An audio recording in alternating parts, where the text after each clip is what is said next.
Welcome back to another edition of Inside Princeton Vikings Athletics here on VikeNation.org and ESPN Media, powered by Sidearm Sports. My name is Jason Griefer. As always, we're joined by Princeton Athletic Director Joe Roberts. We're actually going to put a bow on the fall season here today on our episode. I know some sports are still going as far as the fall season goes, as far as the playoffs, state tournaments, and what have you, but we're going to wrap up here the season on our show here today. And Joe, good to have you back here. Let's start off with a couple of teams that actually finished up action earlier in the month of October. Your girls golf and tennis teams finished up play in the sectionals.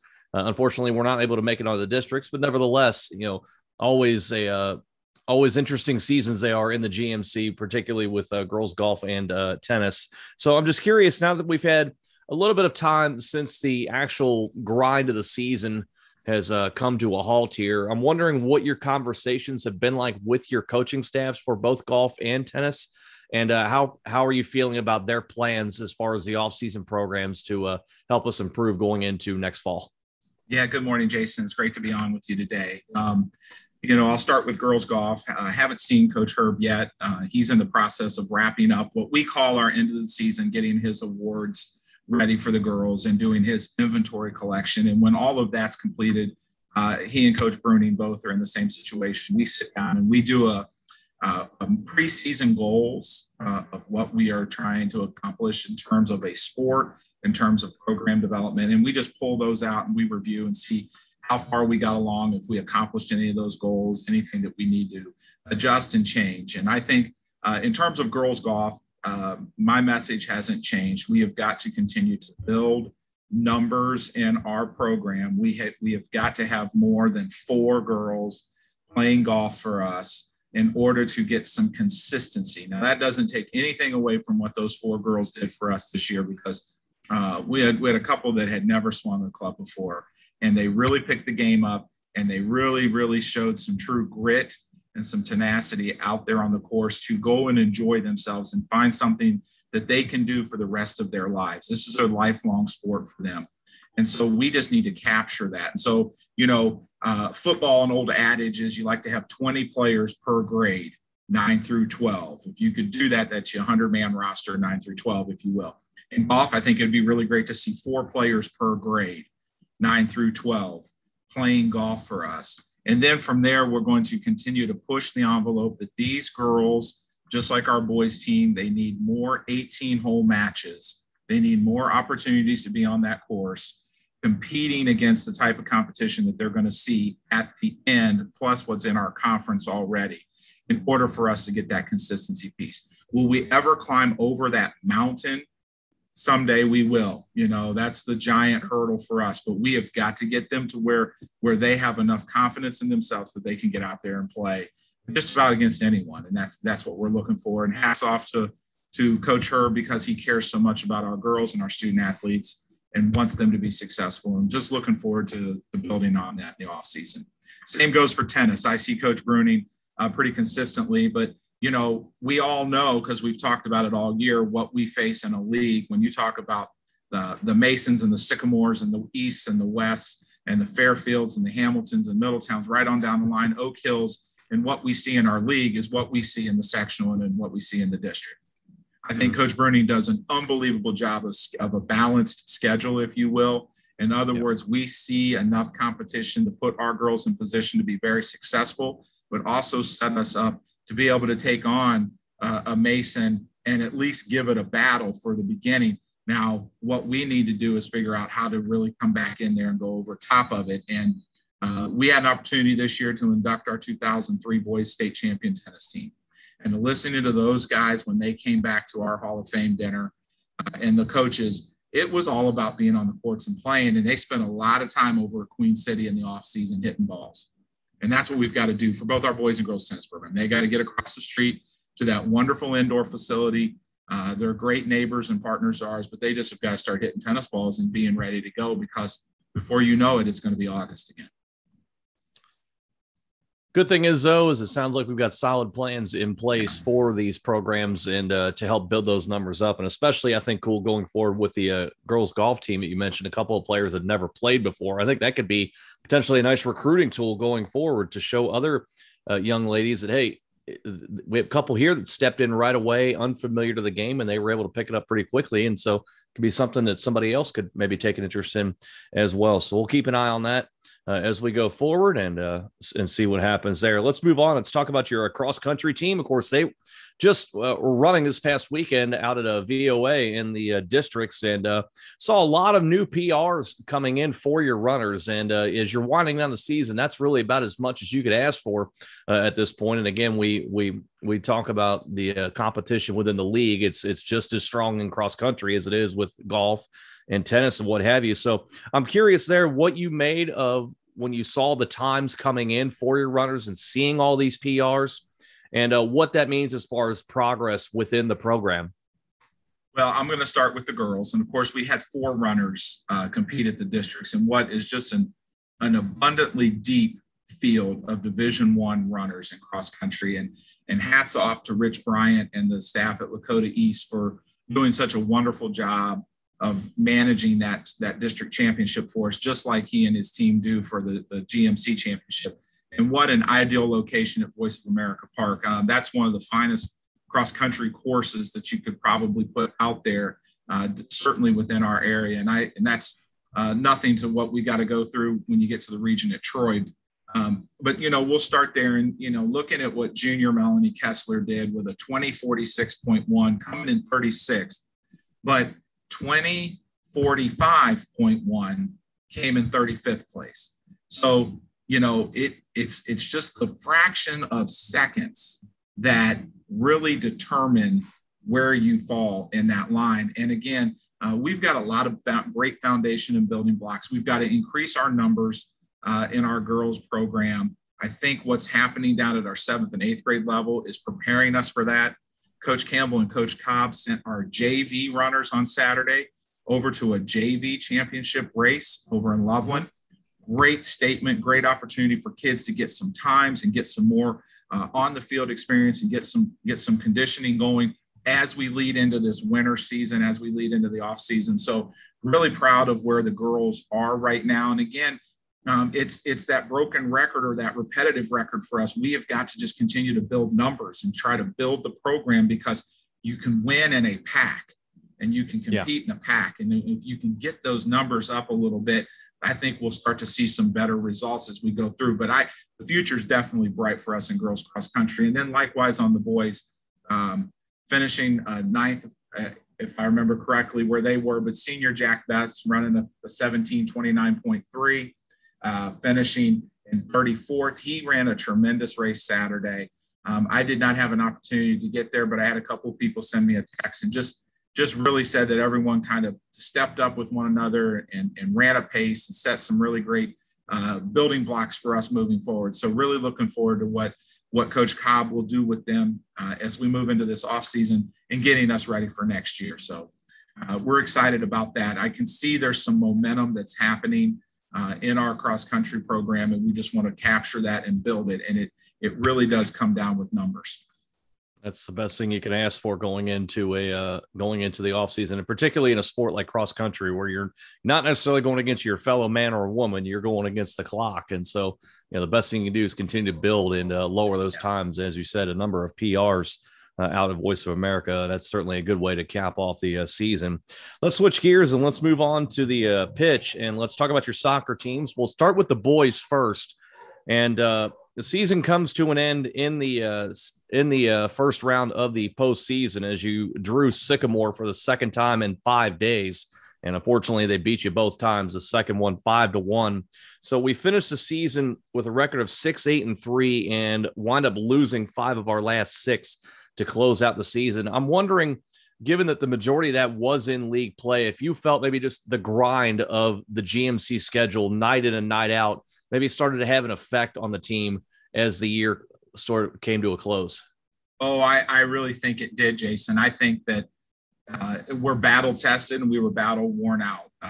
I got to the match. I went to our volleyball match at Lakota East first, and I got to the match, and the match was coming to a close. And it was just reminiscent of what, like you said, of what happened just 5 days ago, closing out with them in that with Sycamore in that fashion, and just kind of it captured. And, at halftime, I think it was 1-0, if I remember correctly, or 1-1. And then they came out second half and just kind of spread that field, if you will, and kept the ball down at the other end and just took shot after shot after shot. And it was just something that we just could not defend at certain points. But, that takes nothing away from what the young men did for us this year, the way they fought.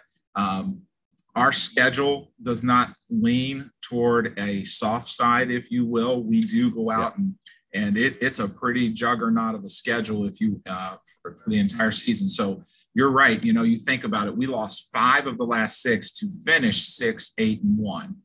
So the couple of ways you could have turned that around, and we could have been on the plus side of a overall record, if you will. I think Coach Cuspe and his staff will take some time to decompress a little bit and kind of reassess and reevaluate. And then we're going to get the kids back out there and get them going for next year.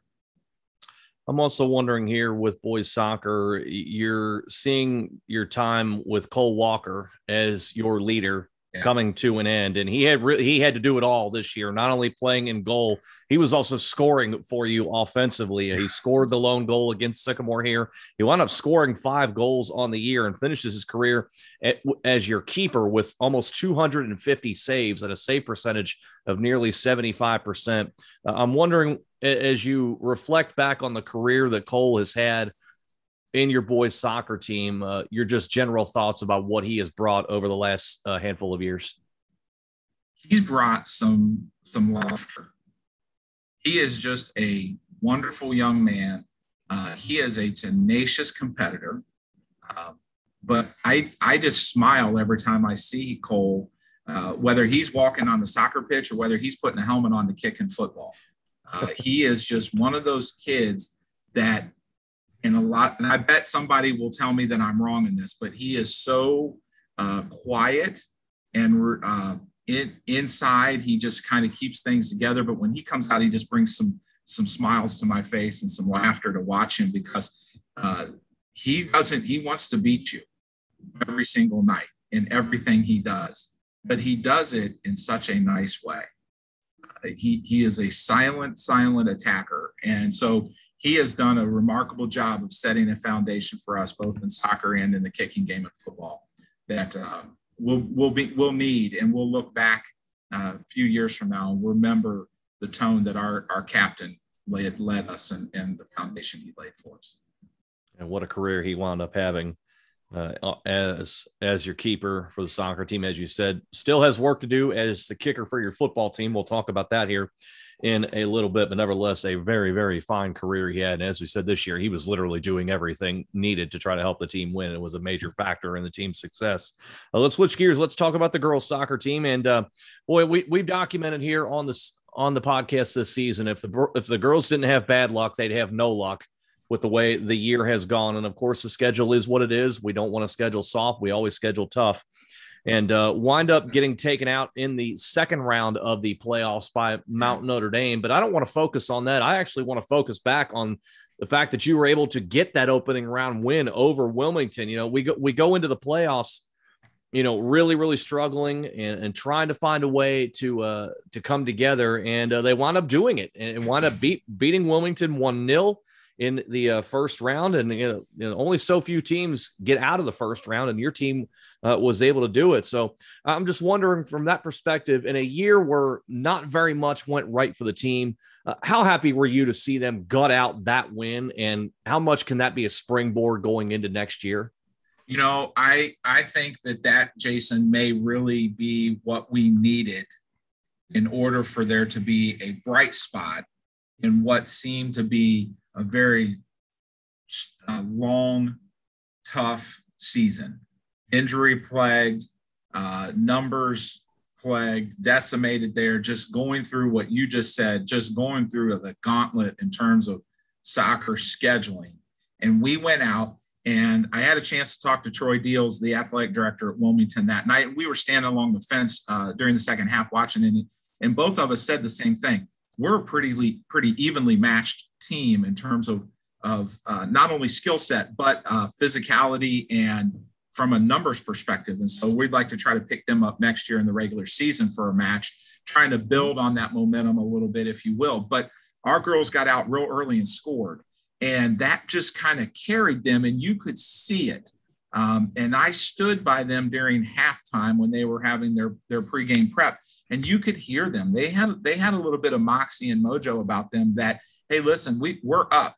We got 40 minutes to go. Let's shut this thing out and let's move forward into the next match and then see where it takes us. And then, so I felt like, albeit the weather had completely changed that night. That was, in my opinion, that was the first cold game that we had. Really, fall had set in that night. And so the girls that weren't in at that point, they were all huddled up over there with blankets on, and I was just waiting for it to snow, if you will. But they came out and they grinded against Wilmington, and hats off to our coaching staff and Coach Lapham and what she was able to just continue to keep that momentum going. And then I got over to Mount Notre Dame, and they're the number one team in the state. Am I correct in that statement? Our girls did not quit. And I told them that. I told our seniors that the next day. A lot of them came in here to get their pink out T-shirt for the game that Friday night. But I told them I didn't care what the score was. Yeah. They never gave up. They never stopped. I got to the match. We were hosting volleyball here. There was probably, I don't know, maybe 16, 17 minutes to go in the first half. And I think it was 5-0 at that point. And we had some students there, and they were cheering and they were loud and having a good time. And I think everyone kind of realized, hey, listen, Mount Notre Dame is really, really good in soccer. But that doesn't mean that we aren't.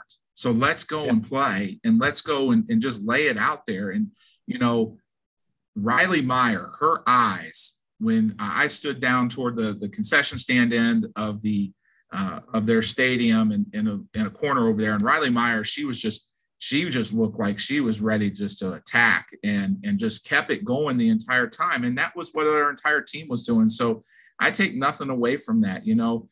We need to play the Mount Notre Dames of the world and show them our brand of soccer and show them that, hey, we're not afraid of you. It's okay. We're going to keep fighting each and every night. So, we've got a great building block to go from. We've got a lot of young kids. We've got to get those numbers back. We've got to really assess the 8th graders that we have coming in and really start to push and promote our girls soccer program, because that's what we want to see night in and night out. The biggest takeaway that I gather from the end of the season is that the coaching staff and the girls did not quit. Given how tough the season was, it would have been very easy, and I could say very understandable, if they just kind of just went through it just to try to get it over with as quickly as possible, and they didn't do that. So a big credit to the players and the coaching staff for not letting that happen, despite all the adversity they went through. And as you said, a very good positive way to end the season going into the off season. So hats off to our seniors, our entire senior soccer team, our senior students, for leading our young people in that direction. And that can be really tough, because like you said, the seniors could easily just say, hey, I'm going to throw in the towel because I don't have a next season. But they led those young people along and gave them the confidence that they need. And so we've got some really strong youth coming through there. So a lot to look forward to. Absolutely. And that's the best thing you can have going into the offseason, is that belief that you're going to progress going into the next fall. So we'll keep track of that as we move along here. Let's move on here on the podcast. Let's talk about your volleyball team. And we're taken out in the first round of sectional play by Walnut Hills. And so it's the second straight year we finished with 7 wins on the campaign. So I'm curious, in that perspective, what can you and the coaches take from this year to go into the offseason to try and show some progression, and so we don't plateau going into next year, and we can take a step forward and get closer towards the top of the GMC? I think that Coach Sparks and her staff and our underclassmen, they have to continue to stress the importance of repetition. They have to stress the importance of footwork. And I think they're going to have to continue to stress the importance of playing this sport, playing it in the off season, playing it when we need to play it. That doesn't mean that our student athletes need to be full-fledged volleyball players, because we need and we value the fact that a lot of them move on to other sports and do other things, but they can't just put the volleyball away and say, hey, I'll be back for open gym or weightlifting and conditioning in June. They need to continue that momentum. We had some very bright spots. And the amazing part to me about this, Jason, is how athletic we are. Because we have athletes out there. The question that we have to get to is, can we take that athleticism and hone it into a volleyball skill set so that they know what they're doing on a consistent basis? Every one of our girls plays a very critical role in the success of our program. And I think they all recognize that and they relish that. I believe that they know that, again, I don't know how many times we can say it, is that it's a tough season for them. The GMC is a tough conference to play volleyball in, and that's what we want. Our non-league is a tough non-league schedule to go through. And so there are some extreme high points that we talk about him being the beast at Kings Island roller coaster. You know, we really climbed to the top, and then all of a sudden we come down that hill really fast because we wanted to see how low we could get it. And then we'd shoot right back up. And next thing you know, we're going around a big corner. And that's what our volleyball season was like for us this year. But I think the girls really know that they have a lot of confidence in themselves, and they know they can get up to that upper middle, if you will, that top half of our league, which is moving us through. Again, just like girls soccer, just like our boys soccer, everything that we saw this year, those girls did not quit in that match. They did not stop playing in that match. They lost a little bit of momentum early, and I just don't think they could get it back because they gave Walnut that edge that we couldn't see. And the next thing you know, we were just missing some spots here and there. And it's a game of inches almost, just like all of them. And one little miscue and next thing you know, you're down 4 or 5, and it's just hard to battle back because they've got the momentum on the serve going for you. So a lot to build on, a lot to work on. And I think the future, though, is going to be bright for Viking volleyball. Switching gears, let's jump into the pool quickly here on the show. And of course, season coming to a conclusion, but still work to be done for your water polo teams. They just wrapped up play in the regionals this past weekend. Take us through what you saw there from both sides, both the girls and the boys, and also what's coming up next for both. Well, I saw that we've set ourselves up, coming up as regional runner-ups, both with the girls' fantastic match against Sycamore on, I believe it was Thursday night now. All the days are running together to me. What an incredible display of water polo that night. Then they ran into the Mavericks, and the Mavericks are one of our big foes in water polo, if you will. But here we go. We've got the state championships here at Princeton this Saturday and Sunday, and our boys are going to start early, facing returning state champion St. Charles, and our girls are going to go against Thomas Worthington, I believe, right after that, 10 o'clock and 11 o'clock respectfully, or 11:20 right here at Princeton.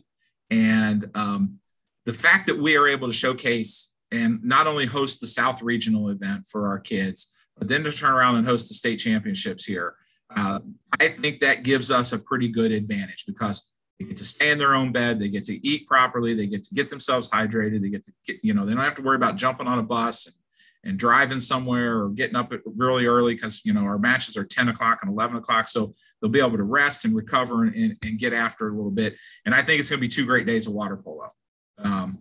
Now we're just going to see where it goes, Yeah, absolutely. Just got to put the ball out there and play. Of course, once you get in there, you're familiar with the water, all the sight lines, the angles, and as you said, can really play in a factor there as well. So, and hopefully when we reconvene here and a little bit later on in the calendar year to talk about the winter sports season, we'll be talking about a couple state champs. So that wouldn't be the worst way to kick off the winter sports season. But nevertheless, let's move on here as we normally like to do here on the fall sports season. We wrap up with a discussion about our football team, and boy, what a season they have had. 9-1 to finish the regular season. I believe the first time that's happened in nearly 30 years. So that's a really great accomplishment for the team, and especially winning the way they did in the regular season finale, 13-12 over Colerain. This is your offense has been just incredible all year long with both quarterbacks. You've gotten Makai Lynn back the last couple of weeks, but this was a game you really had to grind one out against a Colerain team that really likes to possess, run the ball, limit your possessions. And so I'm curious that from that perspective, how big this win was for the team, given that your offense did not have its best outing here. I'd like you to go back and play Lee's play-by-play of the final drive for everybody. I didn't get a chance to hear his emotions at the end, but I did see him. So I know that there was some excitement in the booth. But anyway, be that as it may, Friday night was senior night, and we had 31 seniors, and we had a whole litany of senior cheerleaders that we recognized and thanked for 4 years of dedication to their sport and for their commitment to Princeton. And that was just a wonderful way to start out. The weather, I guess now we really are into what people want to call football weather with that light rain and the cold. And that's what we were looking for from the beginning, because the heat, I guess, is gone. But we needed an ugly win, and we found that Friday night. Colerain is a tough football program and a tough football team, and they are going to probably show that in the postseason as they move along. And we needed to see that. We needed to be battle tested. And what I loved the most was in the fourth quarter, the drive that Colerain had, and they score to go up, 12-7. Our kids could have taken their helmets off. Our kids could have, pointed fingers at one another and said, that's it, we're done, let's move forward. We're already going into the playoffs. But they didn't. They didn't hold their heads down from a defensive special team standpoint. From the get-go, they said, hey, we've still got time, because there was maybe a minute and 30 seconds to go, minute and 25, something like that to go in the game. And they huddled up, and our offense got together and said, let's go move the ball. And we moved that ball down the field and did the right things and found some key moments there.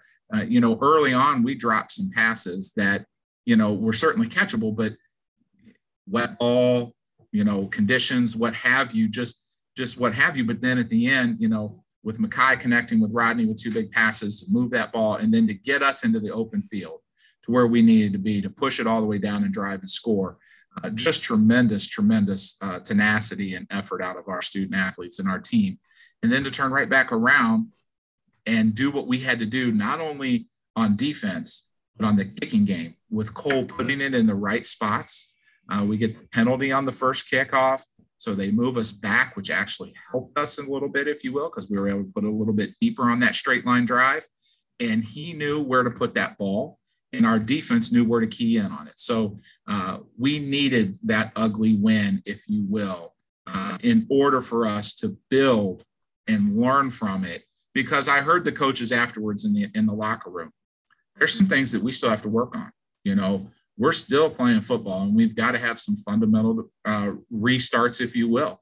But it's better to go into this week starting to change and make adjustments and get back to some of the basics, coming off of a good win versus coming off of a loss and trying to get that momentum back for our guys. So we're really looking forward to bringing Walnut Hills here Friday night to open the opening round of playoffs, 7:00 kick. It's going to be a great night of football. The weather right now looks to be fantastic. I think I saw 60% chance of rain, maybe 55%, but that's what we're looking for. Football weather. Yeah. Thank you, buddy. Football weather. So, and it could change between now and then. So, but like I said, Coach Parker and his staff and our team have done an outstanding job for us. 9-1, first time since 1993. But just, 9-1 and just shown how to be Princeton Vikings each and every week. And so we're really excited about what to look forward to here coming up. As you should be. And regardless of what happens, a tremendous first season for Andre Parker as your football coach. As you said, 9-1 for the first time in 28 years. So regardless of what happens there, obviously the draw is nicely set up for you early on. Of course, who you're going to run into potentially down the road, but that's for another day. They'll focus on taking care of Walnut Hills first. So a lot of great stuff going on this fall season, Joe. We certainly appreciate you here joining us for the final time in the fall season. And we'll be looking forward to reconvening here in the very near future to talk about your winter sports teams.